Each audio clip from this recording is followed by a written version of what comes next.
in color, the continuing story of Peyton Place.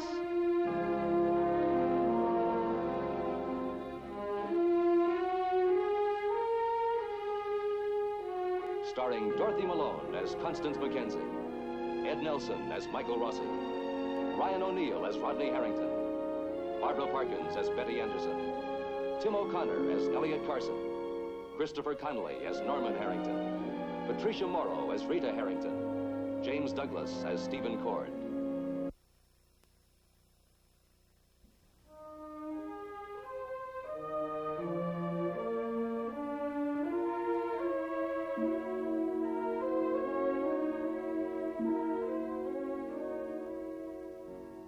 The Reverend Tom Winter is an expert at the fine art of putting one's house in order, as long as the house is not his own. Tonight, a young girl with a growing family crisis seeks him out. And once again, Tom Winter has to deal with a problem that he himself lives 24 hours a day: the disintegration of a marriage. So you want answers? If you've got some. There aren't many of them. Not in a situation like this. Well, then why don't we try something offbeat and kooky, like the truth? Oh. Hey, thank you. Sure.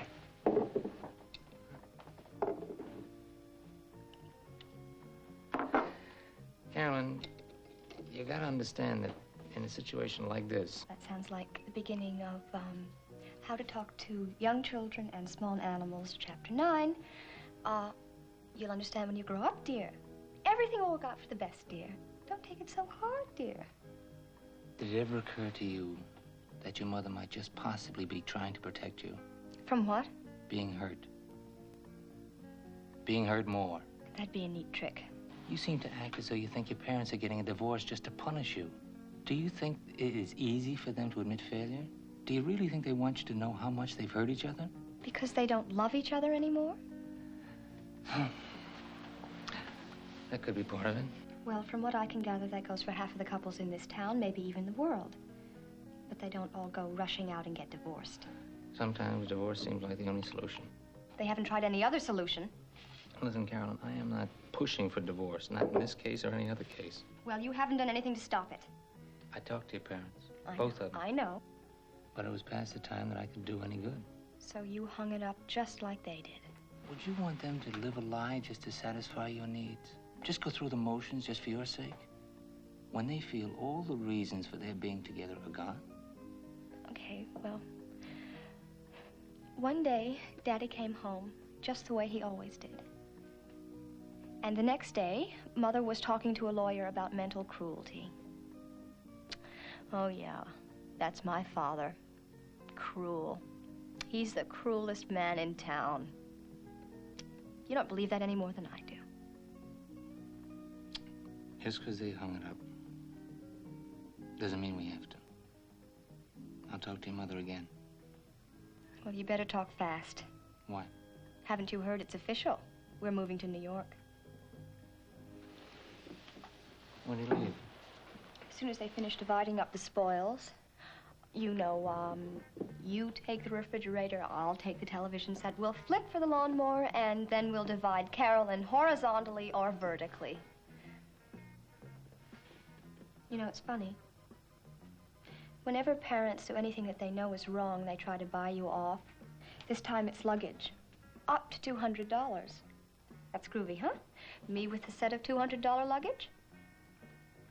You know, maybe if I cried a little or locked myself in my room, she might feel guilty enough to buy me a whole new wardrobe, you know, just to break in the luggage.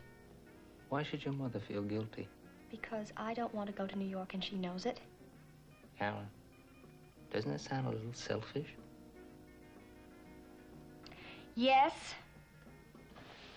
Then maybe you can understand her side. She needs you. Perhaps more than you need her. You're the only one she has now. Well, maybe that's her fault. Do you want me to work for reconciliation or just stop your mother from taking you to New York? I just want to know why. Why are they getting divorced, and why do we have to move to New York? And then maybe I'll stop acting like the Fink of all time. Now, this may sound cruel, but it's the truth. If your mother wants to live in New York, there's not much you can do about it. And the more you fight it, the worse you're gonna make it for both of you. Well, thanks, Reverend, for straightening me out. Let's see if I've got it straight. Honor thy mother and father, even if they are a few thousand miles apart. Be mature and adult, and try to understand. And if that doesn't work, just do as you're told. Well, I didn't have to leave the house for that kind of conversation. Carolyn, I've been telling you the truth. Part of it, the easy part. What we have said to each other is between you and me. And what they said is between you and them. That's the way it has to be. So, even if you know what's going on, what's really going on, you're not going to tell me. Well, I might be the think of all time, but you've just won the cop-out of the year.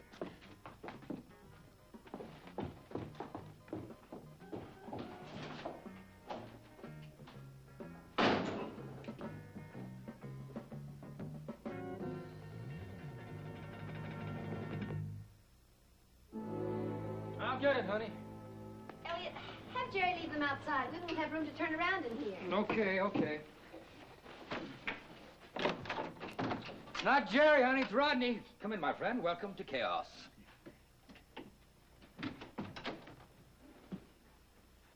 I thought you were the man with extra newspapers for packing. How are you, Rod? I'm fine. It's true, isn't it? You really are leaving. We really are. You know, when I heard it, I didn't want to believe it. It's so sudden. Well, in a way not. You know, Elliot's had these offers from other papers before, and this time, well, it seemed a good time to say yes. We both need a change, Rod. Something to make us think ahead rather than back. Couldn't I get you to stay a couple of extra days for the wedding? We appreciate you wanting us there. Well, Betty and I were both counting on it. Well, you know, with a second marriage, you don't think in terms of trappings. More just having some good friends there to wish you luck. We wish you all the luck in the world. I mean that sincerely. Can I get you to stay? It's wiser to leave as we planned.